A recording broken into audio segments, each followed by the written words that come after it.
उपस्थित नहीं है। दिल्ली में जम्मू कश्मीर के शिक्षक श्री कुलदीप गुप्ता जिन्हें राष्ट्रपति पुरस्कार मिला है, उनको भी अपनी ओर से आपकी ओर से हृदय से बधाई देना चाहता हूँ। मित्रों, इस वर्ष जब हम शिक्षक दिवस मना रहे हैं तब तीव्र गति से हो रहे वैश्विक परिवर्तनों के बीच एक बड़ी चिंता उभर के सामने आई है, खासतौर से जम्मू कश्मीर की वर्तमान परिस्थितियों को देखते हुए। वो क्लाइमेट चेंज की चिंता है और उसकी वजह से बढ़ती प्राकृतिक आपदाओं को लेकर जो परिस्थितियां पिछले 10 दिनों में जम्मू कश्मीर में पैदा हुई हैं, उसने सबको विचलित किया है। अगस्त का महीना जम्मू और कश्मीर दोनों संभागों के लिए बड़ा ही चुनौतीपूर्ण था। विशेष रूप से जम्मू संभाग बहुत ज़्यादा प्रभावित रहा और संभाग के लगभग सभी 10 जिलों में एक के बाद एक अनेक प्राकृतिक आपदाएं आईं, जिससे सामान्य जनजीवन पूरी तरह से अस्त व्यस्त हुआ। अनेक नागरिक प्राकृतिक हादसे के शिकार हो गए, लोगों की संपत्ति का बड़ा भारी नुकसान हुआ, इंफ्रास्ट्रक्चर पूरी तरह तबाह हुआ है और कई दिनों तक जीवन पूरी तरह थम गया था। ऐसे जो लोग दिवंगत हुए उनकी पुण्य स्मृति को मैं प्रणाम करता हूं।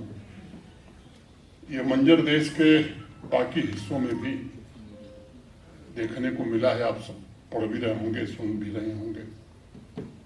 विशेष रूप से हिमालयन क्षेत्र, हिमालयन रीजन के कई राज्यों को भीषण प्राकृतिक आपदाओं का सामना करना पड़ा है। आम जनजीवन पुनः व्यवस्थित हो, लोगों का सही तरीके से पुनर्वास हो सके, इसके लिए भारत के आदरणीय प्रधानमंत्री और भारत सरकार पूरी तरह प्रतिबद्ध है। प्राकृतिक आपदा की वजह से उपजी स्थिति का जायजा लेने के लिए भारत के गृह मंत्री अभी पिछले दिनों जम्मू आए थे और उन्होंने आश्वस्त किया कि आपदा से प्रभावित परिवारों के रिहेबिलिटेशन के लिए पूरी शिद्दत से प्रयास किए जाएंगे। जो डैमेज हुआ है, नुकसान हुआ है, उसके असेसमेंट के लिए 3 तारीख को भारत के गृह सचिव की अध्यक्षता में इंटर मिनिस्ट्रियल कमेटी की मीटिंग भी हो चुकी है।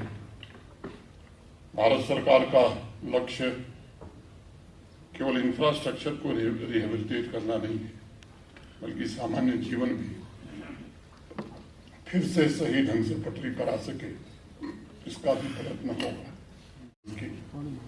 भारतवर्ष के पूर्व राष्ट्रपति महान शिक्षाविद डॉक्टर सर्वपल्ली राधाकृष्णन जी को नमन भी मैं करता हूं और सभी गुरुजनों को, टीचर्स को ढेर सारी शुभकामनाएं देता हूं।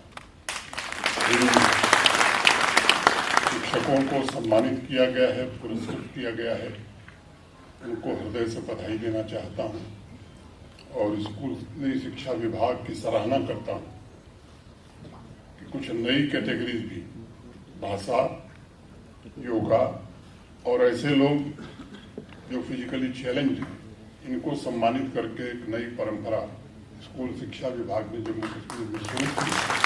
यह पहल निश्चित रूप से सराहनीय है। मैं आग्रह करूंगा कि वो मानवता के भविष्य को नया रूप देने के लिए, इन आदर्शों को आगे बढ़ाने के लिए खुद अपने कंधों पर जिम्मा उठाएं और क्लासरूम तथा फील्ड वर्क में क्लाइमेट चेंज एक अनिवार्य सब्जेक्ट बने,